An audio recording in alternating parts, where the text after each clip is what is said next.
ঈশান, তোমার তো এখন ছুটি চলছে। তুমি গ্রামে এসে বিয়ের আয়োজনগুলো দেখে নাও। মামার কথায় আমি রাজি হলাম এবং সেদিনই ছুটি নিয়ে গ্রামে যাওয়ার পরিকল্পনা করলাম। গ্রামে গিয়ে দেখলাম বিয়ের জন্য সবকিছু প্রস্তুত। অতিথিদের আসা যাওয়া, রান্নাবান্নার আয়োজন, মঞ্চ সাজানো, সবই খুব সুন্দরভাবে চলছে। অবশেষে বিয়ের দিন এলো। আমি আগে মামির ছবি দেখেছিলাম, কিন্তু সেদিন বাস্তবে তাকে প্রথমবার দেখার সুযোগ পেলাম। মামির সাজসজ্জা এবং তার সরল সৌন্দর্য গ্রামবাসীদের মন কেড়ে নিয়েছিল। বিয়ের অনুষ্ঠানটি খুব আনন্দময়ভাবে সম্পন্ন হল, আর আমি এই স্মরণীয় মুহূর্তগুলোর সাক্ষী হতে পেরে খুবই খুশি হয়েছিলাম।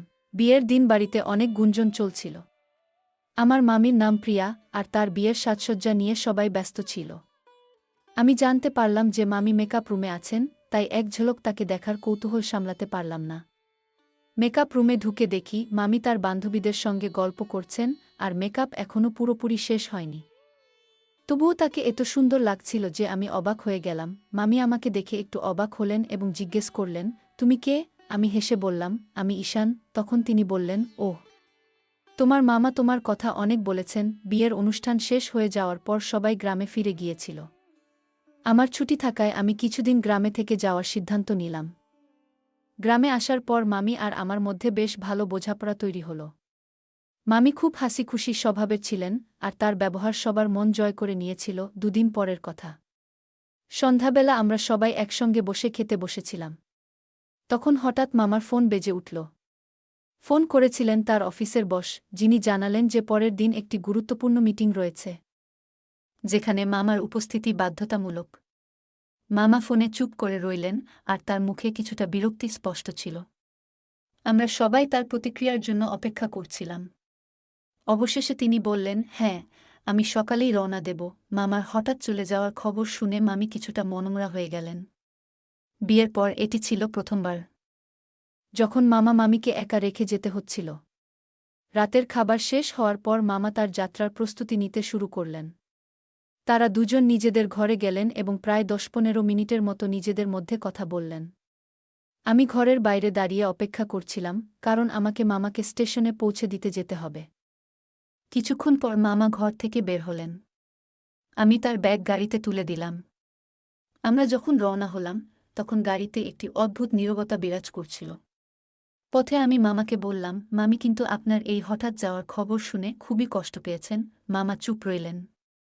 তিনি জানালার বাইরে তাকিয়ে গভীরভাবে একটি দীর্ঘশ্বাস ফেললেন। তার মুখে কিছুটা অপরাধবোধের ছাপ ছিল, যেন তিনি মামিকে একা রেখে যাওয়ার বিষয়ে খুবই অস্বস্তি অনুভব করছিলেন। আমি তার এই নীরবতা দেখে আর কিছু বললাম না, শুধু গাড়ি চালাতে লাগলাম। স্টেশনে পৌঁছে আমি মামার ট্রেনের জন্য অপেক্ষা করছিলাম। তিনি আমার কাঁধে হাত রেখে বললেন, তোমার মামিকে দেখে রেখো, আমি তাড়াতাড়ি ফিরে আসব। আমি মাথা নেড়ে বললাম, চিন্তা করবেন না মামা, আমি মামিকে ভালোভাবেই দেখে রাখব। আমি যখন বাড়ি ফিরলাম, তখন মামিকে খুবই চিন্তিত এবং বিরক্ত দেখাচ্ছিল। তার মুখের অভিব্যক্তি স্পষ্ট করেই বোঝাচ্ছিল যে তিনি এই পরিস্থিতিতে মোটেই খুশি নন। আমি ধীরে ধীরে তার কাছে গিয়ে বললাম, মামি, কি হয়েছে? আপনাকে খুব মনমরা লাগছে। মামি আমার দিকে তাকালেন এবং বললেন, তোমার মামা যা করেছেন সেটা ঠিক হয়নি। বিয়ে হয়েছে মাত্র ২ দিন, আর তিনি আমাকে একা রেখে যাওয়ার সিদ্ধান্ত নিয়ে নিলেন। নতুন বউকে কেউ এভাবে ফেলে রেখে যায়? আমি মামিকে শান্ত করার চেষ্টা করলাম। বললাম, মামি, মামার চাকরি সরকারি। এই ধরনের পরিস্থিতি কখনো কখনো আসতেই পারে। তিনি দ্রুতই ফিরে আসবেন। আপনাকে তার দায়িত্ব এবং কাজের গুরুত্বটা বুঝতে হবে। মামি একটু নীরব রইলেন। তারপর হালকা গলায় বললেন, হ্যাঁ, বুঝতে পারি। কিন্তু নতুন জীবনের শুরুতে এই একাকিত্বটা সহ্য করা খুব কঠিন। আমি মামিকে বললাম, চিন্তা করবেন না, আমি তো আছি। আমি এখানে থাকাকালীন আপনার পাশে থাকব, যাতে আপনি একা অনুভব না করেন। আমার কথা শুনে মামি একটু হাসলেন। আমি বুঝতে পারলাম তার মন কিছুটা হালকা হয়েছে। এরপর আমরা দুজনে মিলে বাড়ির কাজকর্ম এবং ভবিষ্যতের পরিকল্পনা নিয়ে গল্প করতে শুরু করলাম। আমার কথাগুলো মামি মন দিয়ে শুনলেও তার মনে থাকা বিরক্তি কমেনি। বিয়েতে আসা সকল অতিথিরা ইতিমধ্যে বাড়ি ফিরে গিয়েছিলেন। এখন বাড়িতে শুধু আমি আর মামি। আমি বুঝতে পারছিলাম এই মুহূর্তে মামি একা বোধ করছেন এবং তার পাশে থাকার একজন মানুষের প্রয়োজন। রাত হয়ে এলো। আমি নিজের ঘরে গিয়ে শুয়ে পড়লাম। সকালে ঘুম থেকে উঠে দেখলাম মামির ঘরের দরজা বন্ধ। আমি দরজায় ধীরে ধীরে নক করলাম। কয়েক মুহূর্ত পরে মামি দরজা খুললেন। তার মুখে স্পষ্ট ক্লান্তি এবং দুঃখের ছাপ ছিল। দেখে মনে হচ্ছিল তিনি রাতভর ঘুমাতে পারেননি। আমি একটি হালকা হাসি দিয়ে বললাম, সুপ্রভাত মামি। মামি ধীর স্বরে উত্তর দিলেন, সুপ্রভাত ঈশান। আমি জানতে চাইলাম, মামি, আপনি কি রাতে ঘুমাতে পারেননি? মামি কিছুটা চুপ থেকে বললেন, রাতটা খুবই কঠিন ছিল। একা থাকা, নতুন পরিবেশে মানিয়ে নেওয়া, সবকিছু যেন আমাকে ক্লান্ত করে দিচ্ছে। আমি তাকে বোঝানোর চেষ্টা করলাম। বললাম, মামি, আমি এখানে আছি। আপনি একা নন। চলুন সকালের নাশতার জন্য কিছু করি। আমরা একটু গল্প করব, আপনার মন ভালো হয়ে যাবে। আমার কথা শুনে মামি একটু হাসলেন। তার চেহারায় কিছুটা প্রশান্তি ফিরে এলো। এরপর আমরা সকালের কাজকর্ম শুরু করলাম এবং গ্রামীণ পরিবেশের স্নিগ্ধতায় দিনটি কাটাতে লাগলাম। মামি বললেন, কিভাবে ঘুমাই ঈশান? মামা চলে যাওয়ার পর মনটা বড়ই অশান্ত, কোনো কিছুতেই শান্তি পাই না। আমি সান্ত্বনা দিয়ে বললাম, মামি, চিন্তা করবেন না। মামা তো কয়েকদিনের মধ্যেই ফিরে আসবেন। তার আগে আমি তো আছি আপনার সঙ্গে। মামার অভাব আপনাকে একটুও টের পেতে দেব না। আপনি যা প্রয়োজন বলবেন আমাকে। আমার কথা শুনে মামি একটু মুচকি হাসলেন। বললেন, সত্যিই ঈশান? আমি হেসে বললাম, অবশ্যই মামি। এখন আপনি খুশি থাকুন। মামি একটু ভালো অনুভব করতে শুরু করলেন। আমি বললাম, তাহলে চলুন। তৈরি হয়ে বাইরে আসুন। একসঙ্গে বসে চা খাই। এদিকে দাদি চা বানিয়ে ফেলেছিলেন। আমি চা খেলাম এবং কিছুক্ষণ পর মামি চা আনতে বারান্দায় এলেন। তার মুখ এখনও বিয়ের পরের মতোই মায়াবী লাগছিল। মনে হচ্ছে মামিকে বিয়ের পর আরও বেশি সুন্দর লাগছে। কিন্তু তার চোখে মামার অভাবের যন্ত্রণা স্পষ্ট দেখা যাচ্ছিল। আমি মামিকে আনন্দিত করার জন্য বললাম, মামি, আজ আমরা কোথাও বাইরে যাই। তোমার নিশ্চয়ই বোরিং লাগছে বাড়িতে বসে। মামি হালকা হেসে বললেন, তুই তো একেবারে আমার মনের কথা বুঝে গেছিস। আমিও ঠিক এমনটাই ভাবছিলাম। বাড়িতে বসে আর কিছু ভালো লাগছে না, কোথাও ঘুরতে যেতে ইচ্ছা করছে। আমি জিজ্ঞাসা করলাম, তাহলে বলো কোথায় যেতে চাও? মামি একটু ভেবে বললেন, কোথায় যাব সেটা তুই ঠিক করো। তবে এমন একটা জায়গা চাই যেখানে মনটা একটু শান্তি পাবে। এখন খুব একা একা লাগছে। আমি হেসে বললাম, ঠিক আছে মামি, সব প্ল্যান আমি করে ফেলছি। মা বললেন, তোমরা কোথাও যাওয়ার প্ল্যান করছো? ঠিক তখনই আমার দিদা বললেন, ঈশান, আজ তোমাকে খেতে যেতে হবে। মোটর চালু করতে হবে। কাজের লোকরা নেই, আর গাড়ির ছেলেও 15 দিন ধরে ছুটিতে। আমি বললাম, ঠিক আছে দিদা, আমি যাচ্ছি। তারপর জামা বদলে খেতে যাওয়ার জন্য প্রস্তুত হলাম। বাড়ি থেকে বেরোতেই মামি আমাকে জিজ্ঞাসা করলেন, ঈশান, এত সুন্দরভাবে প্রস্তুত হয়ে কোথায় যাচ্ছ? আমি হাসতে হাসতে বললাম, মামি, খেতে যাচ্ছি মোটর চালু করতে। তুমি যদি প্রস্তুত হও তাহলে পরে আমরা কোথাও ঘুরতে যেতে পারি। মামি খুশি হয়ে বললেন, আমি তোমার সঙ্গে খেতে যাব। আমার খুব ইচ্ছা ক্ষেত ঘুরে দেখার। তবে আগে তো আমি তৈরি হই। পাশেই বসা দিদা কথাটা শুনে বললেন, ভালোই হলো। ওর মনও ঘরে লাগছে না। তোমরা দুজনই খেতে যাও। ক্ষেত দেখে ওর মেজাজ ভালো হয়ে যাবে। মামি হেসে বললেন, একটু অপেক্ষা করো, আমি 10 মিনিটে তৈরি হয়ে আসছি। তারপর আমরা একসঙ্গে বেরোব। আমি অপেক্ষা করতে থাকলাম। তবে মামির 10 মিনিটের জায়গায় পুরো আধ ঘন্টা লেগে গেল তৈরি হতে। মামিকে ঘর থেকে বের হতে দেখে আমি অবাক হয়ে গেলাম। মামি রঙিন শাড়ি আর সাদা ব্লাউজ পরেছিলেন। শাড়ির কালো রং তার সৌন্দর্যকে আরও বেশি উজ্জ্বল করে তুলেছিল। মামির বয়স মাত্র 22 বছর, কিন্তু তাকে খুবই কোমল আর সরল দেখাচ্ছিল। অন্যদিকে আমার মামার বয়স 30 বছর। মনে মনে হাসলাম এই ভেবে যে গ্রামবাসীরা কেন মামার বিয়ের ব্যাপারে এত অবাক হয়েছিল। আগে মামার জন্য বিয়ের পাত্রী খুঁজতে অনেক সমস্যায় পড়তে হয়েছিল। গ্রামের সবাই বলতো মামার চেহারা খুব আকর্ষণীয় নয়। যদিও মামার একটা সরকারি চাকরি ছিল, তবুও বিয়েতে অনেক শর্ত জুড়ে দেওয়া হয়েছিল। কিন্তু শেষমেশ এত সুন্দর একটা মেয়ের সঙ্গে মামার বিয়ে হলো যে গ্রামবাসীরাও অবাক হয়ে গেল। মামিকে বললাম, মামি, আজ আপনাকে অনেক সুন্দর লাগছে। আমার কথা শুনে মামি একটু লজ্জা পেলেন আর বললেন, জানি তো, আমি এমনিতেই অনেক সুন্দর। আর আমার প্রশংসা করতে হবে না। এখন চলো, না হয় অনেক দেরি হয়ে যাবে। আমরা দুজনে গাড়িতে উঠে ক্ষেতের দিকে রওনা হলাম। বাড়ি থেকে একটু দূর যেতে না যেতেই আমি বললাম, মামি, সামনে রাস্তা খুব খারাপ। গাড়ির হ্যান্ডেলটা শক্ত করে ধরে থাকো, না হলে পড়ে যাবে। তখন মামা আমাকে বকবে যে তোমাকে খেতে নিয়ে যাওয়ার কোনো দরকার ছিল না। মামি হেসে বললেন, না না, আমি মামাকে বলেছি যে আমরা খেতে যাচ্ছি। উনি আমাদের যেতে অনুমতি দিয়েছেন। তুমি চিন্তা করো না। রাস্তা সত্যিই খারাপ ছিল। বারবার গাড়ি থামাতে হচ্ছিল। খারাপ রাস্তায় মামি সামলে বসেছিলেন, কিন্তু একবার একটু ধাক্কা লাগতেই আমাকে বাধ্য হয়ে চুপচাপ বসে থাকতে হলো। শেষমেশ আমরা খেতে পৌঁছালাম। মামির মুখে এক অন্যরকম খুশি স্পষ্ট ছিল। তাকে দেখে মনে হচ্ছিল যেন তিনি নতুন করে মুক্তির স্বাদ পেয়েছেন। ক্ষেতের চারপাশের সবুজ আর খোলা পরিবেশ দেখে মামি খুব আনন্দিত হলেন। আমরা দুজনে ইমলি গাছের নিচে বাঁধা দোলনায় বসে পড়লাম। সেদিন খেতে আর কেউ ছিল না, শুধুমাত্র আমরা দুজন। এই মুহূর্তটা হয়তো মামির জীবনে প্রথমবার এভাবে এসেছিল, যখন তিনি কোনো বাধা ছাড়াই নিজের মনের কথা বলতে পারছিলেন। আমরা গল্প করতে শুরু করলাম। মামি খুব সহজভাবেই নিজের মনের কথা বলছিলেন।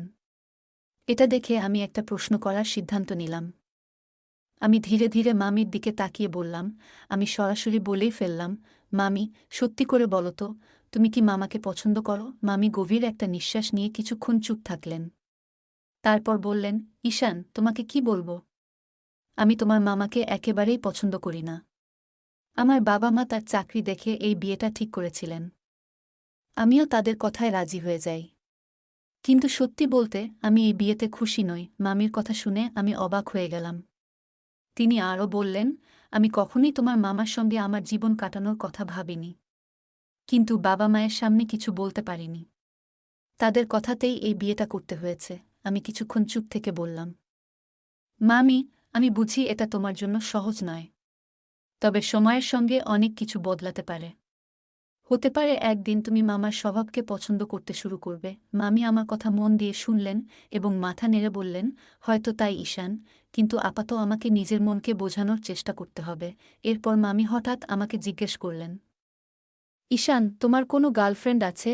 আমি হেসে বললাম, না মামি, আমার কোনো গার্লফ্রেন্ড নেই। মামি অবাক হয়ে বললেন, তুমি দেখতে এত সুন্দর এবং স্মার্ট, তবু তোমার গার্লফ্রেন্ড নেই?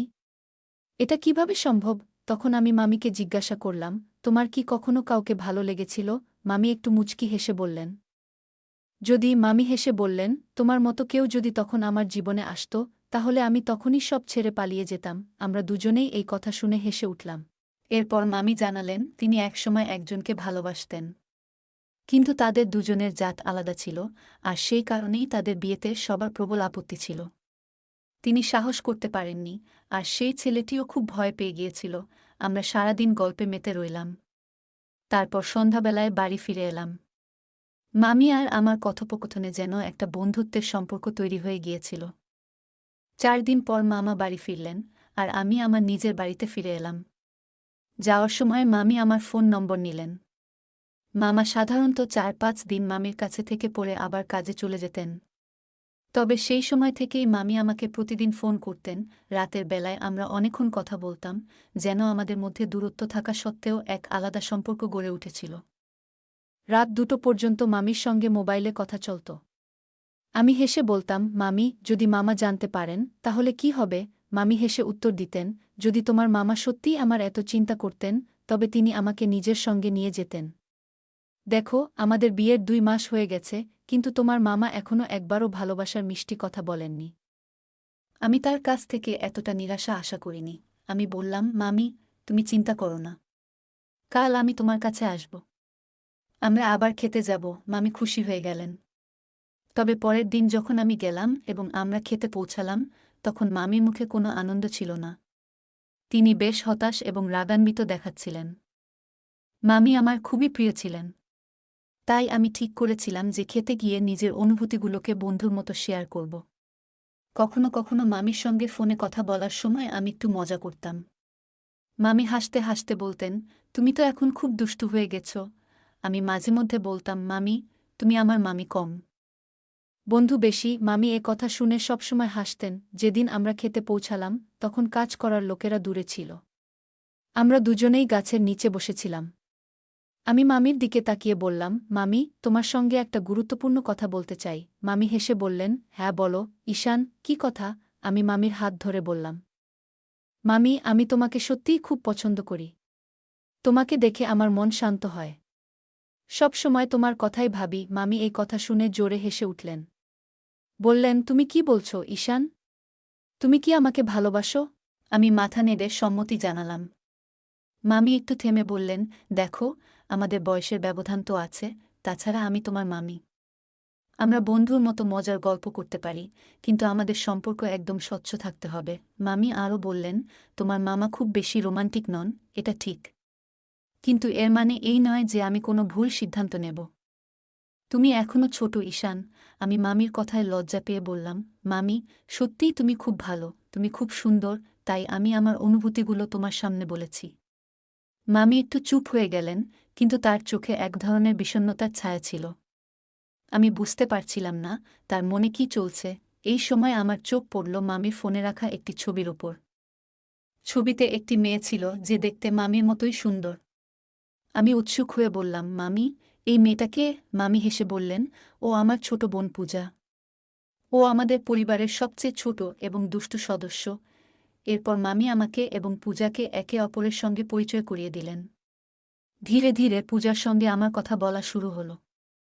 পূজার মধ্যে মামির মতোই রসিকতা আর প্রাণশক্তি ছিল। তার সরলতা এবং হাসিখুশি স্বভাব আমাকে তার প্রতি আকর্ষণ করছিল। মামি আমাদের বন্ধুত্ব আরও এগিয়ে নিতে সাহায্য করলেন। আমরা তিনজন মিলে অনেক সময় গল্প করতাম। এক রাতে আমরা তিনজন একসঙ্গে বসে গল্প করছিলাম। পুরনো ঘটনা, মজার কাহিনী,